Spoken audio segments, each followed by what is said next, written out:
Hi everyone.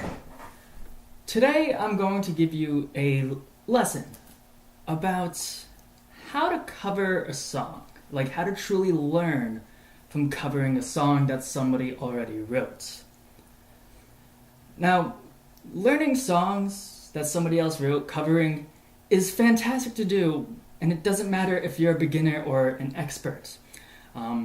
Beginners have to start somewhere, so naturally learning from new songs, already written songs, is the best thing to do.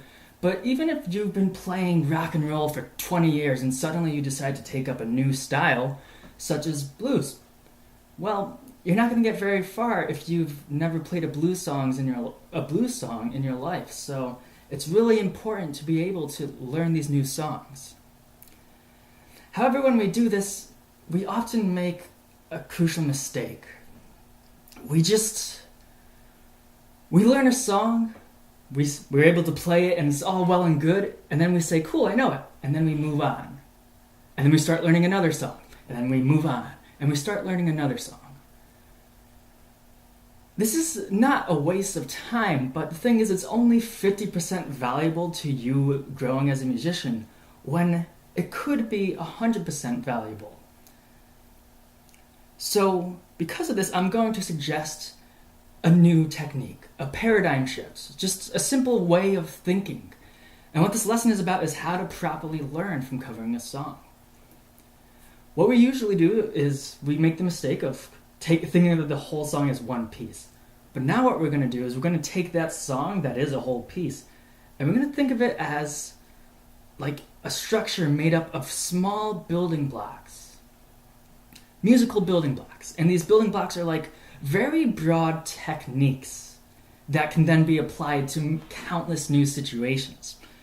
And what we're going to do is you're just going to learn to probe these building blocks and then internalize them and to recognize them. And the nice thing about this is it can apply to any style of music, any difficulty, and it really will improve you as a musician. That way you only have to learn something once, instead of having to learn it every single time you learn a new song. So, to that end, rather than just sitting here talking about it, we're going to do a case study of what's probably one of the most popular songs out there that people learn when they're new. All the Small Things by Blink-182.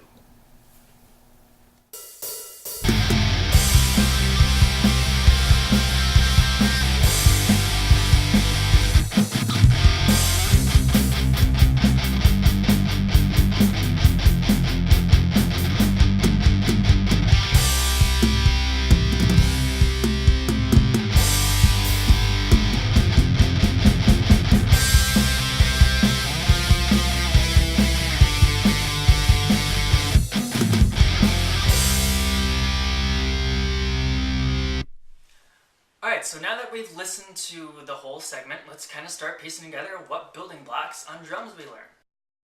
The first one is the fact that you can do quarter notes on a crash cymbal during choruses usually to give it a very loud chorusy effect. Let's listen to the example.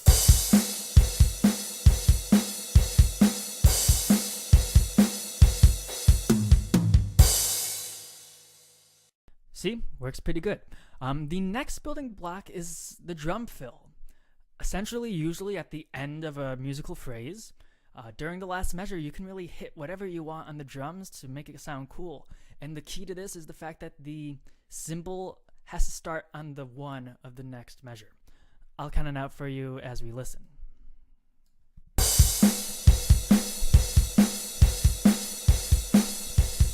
1, 2, 3, 4, 1. Cymbal on the one. Okay, so the next building block is simply the fact that you can do a closed hi-hat during the verse and do like quarter notes, and that kind of gives it more of a closed kind of versey feel to it, and it's very common to use. So here's the example of that.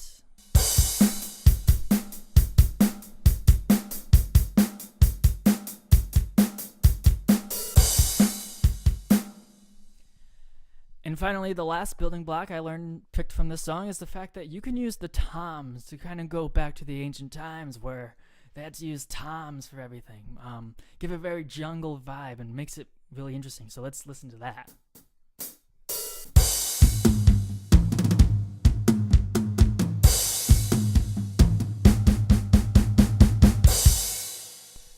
Awesome, so that's everything on drums. Alright, cool. So now that we've finished the drum building blocks from this song, now we're going to start doing the bass and the guitar, which I'm just going to do on the same instrument for the sake of ease. When you listen to the bass line of this song, you'll see that it's a pretty straightforward.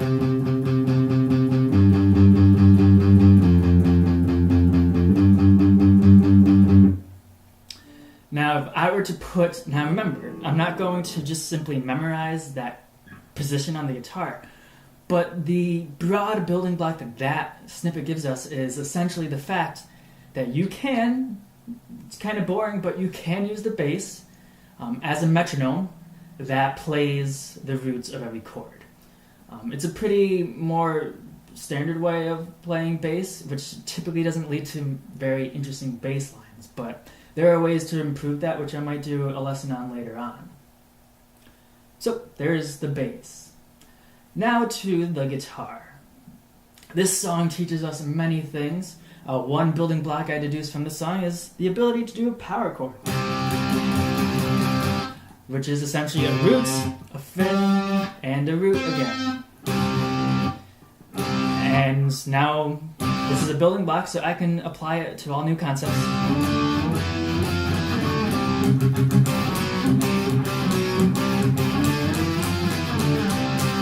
So that's building block 1. This song also teaches you how to palm mute.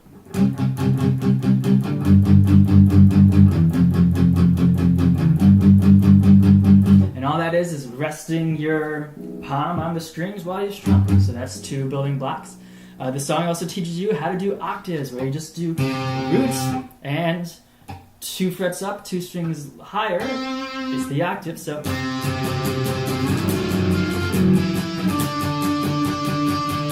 building block 3. Another thing really simple that this song teaches us is simply that you can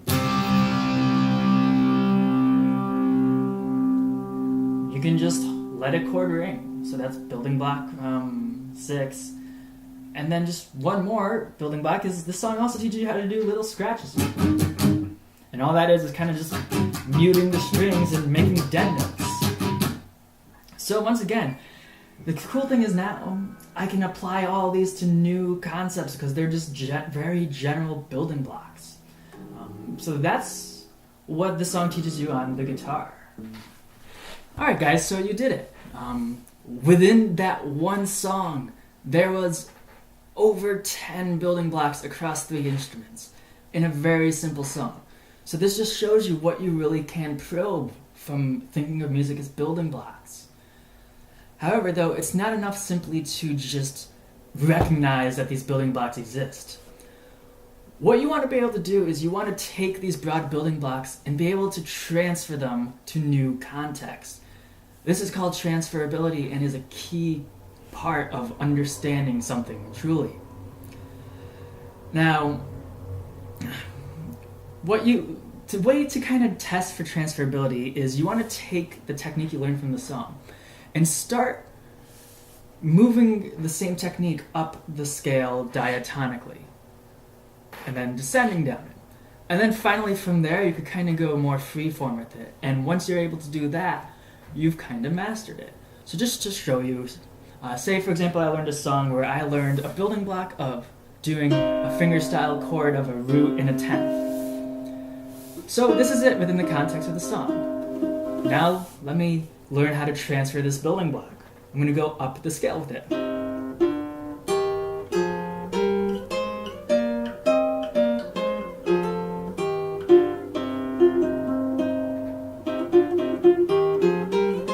And then, once I'm good at that, now I'm just going to kind of freeform with it.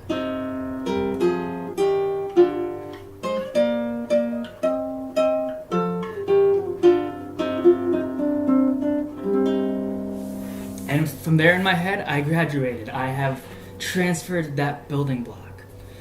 So this is what you're going to do with anything you encounter in life.